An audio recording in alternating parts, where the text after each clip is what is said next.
이춘석 의원님 발언하셨는데 발언에 대해서 제가 언급하는 것이 적절한지는 모르겠습니다만은 대선 결과에 불복하려는 야당의 태도라는 말씀은 좀 지나친 것이 아닌가. 그리고 마치 후보자에게 아무런 흠결이 없는데 발목 잡기 위해서 반대를 위한 반대를 위해서 문제 제기하는 것이 아닌가라는 그런 말씀은 동료 의원에 대한 예의가 아니다, 저는 이렇게 생각을 합니다. 다음에 우리 이용주 의원님 발언해 주십시오. 그런 점을 좀 참작해 주셨으면 합니다. 예, 잘 알겠습니다. 우선 제가 위원장으로서 좀 한 말씀 드리겠습니다. 우선 법무부 장관이 장기간에 걸쳐서 공석인 것은 틀림없는 팩트가 사실입니다. 그런데 이 장기간의 공백이 국회의 책임이 아니고 행정부의 책임이라는 것을 분명하게 말씀을 드립니다. 하자투성이의 안경환 후보자를 추천한 것은 청와대, 문재인 정부의 청와대입니다.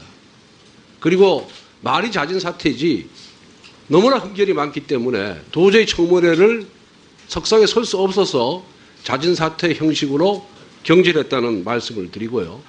두 번째, 인사청문회는 도덕성과 자질과 능력을 검증하는 것이 맞습니다. 그런데 첫 번째 순서가 도덕성입니다. 도덕성에서 통과가 되지 않으면 자질과 능력이 아무리 뛰어나도 아무런 소용이 없다는 말씀을 드리고, 이 도덕성을 검증하는 데 있어서는 결국은 후보자의 자료 제출이, 성실한 자료 제출이 가장 관건이라는 말씀을 드리겠습니다. 제가 오늘 많은 의원들이 의혹을 제기했습니다마는 그 아드님 문제, 전세자 의원들이 줄기차게 자료 요구를 했고, 저도 법무부 차관, 검찰국장, 그리고 우리 전문위원을 통해서 그 부분에 대한 자료 제출을 의원님들의 요구사항을 충족시켜줘라 라고 여러 차례 얘기를 했습니다. 심지어는 법무부 연락단장에게도 제가 요구를 했습니다. 그럼에도 불구하고 오늘까지 아들이 사생활과 관련된 문제라고 해서 제출하지 아니한다면은 이건 결국은 국회 청문회를 무력화시키려는 법무부와 후보자의 의도가 있는 것이 아닌가, 이렇게 저희들은 해석할 수밖에 없다라는 말씀을 드립니다. 말이 있습니다만은 그렇기 때문에 의원님들께서, 야당 의원님들께서 이 청문회를 도저히 진행할 수 없다라는 얘기가 나오는 것입니다. 이 부분에 대한 판단은 후보자께서 해 주시기를 부탁을 드리겠습니다. 나머지 부분도 많이 있습니다만은 제가 이 진행의 공정성 때문에 더 이상 말씀드리지 않도록 그렇게 하겠습니다. 사당 간사 간의 합의사항을 말씀드리겠습니다. 12시까지 사당 간사에게 위원님들이 요구하는 자료를 제출해 주시고, 그 최소한의 자료를 12시까지 후보자에게 전달하고, 그리고 2시까지 그 자료 제출을 받은 후에 2시에 회의를 다시 속개하는 것으로 이렇게 사당 간사 간의 합의를 봤다는 말씀을 드립니다. 그렇기 때문에 오후 2시까지 회의를 정의하도록 하겠습니다. 정의를 선포합니다.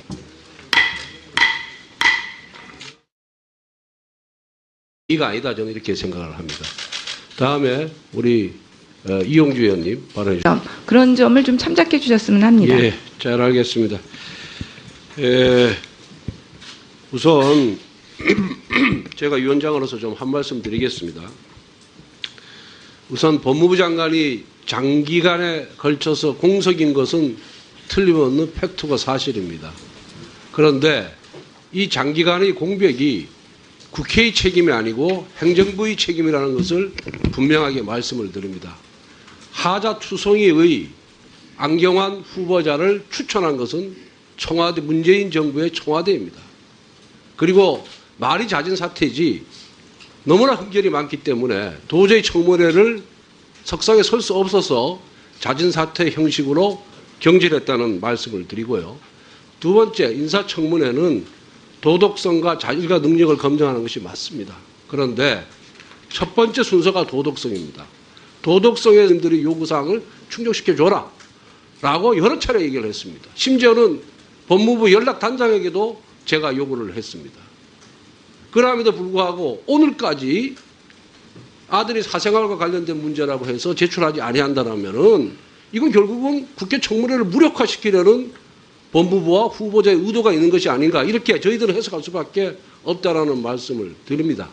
말이 있습니다만은 그렇기 때문에 의원님들께서 야당 의원님들께서 이 청문회를 이춘석 의원님 발언하셨는데 발언에 대해서 제가 언급하는 것이 적절한지는 모르겠습니다만은 대선 결과에 불복하려는 야당의 태도라는 말씀은 좀 지나친 것이 아닌가. 그리고 마치 후보자에게 아무런 흠결이 없는데 발목 잡기 위해서 반대를 위한 반대를 위해서 문제 제기하는 것이 아닌가라는 그런 말씀은 동료 의원에 대한 예에서 통과가 되지 않으면은 자질과 능력이 아무리 뛰어나도 아무런 소용이 없다는 말씀을 드리고 이 도덕성을 검증하는 데 있어서는 결국은 후보자의 자료 제출이 성실한 자료 제출이 가장 관건이라는 말씀을 드리겠습니다.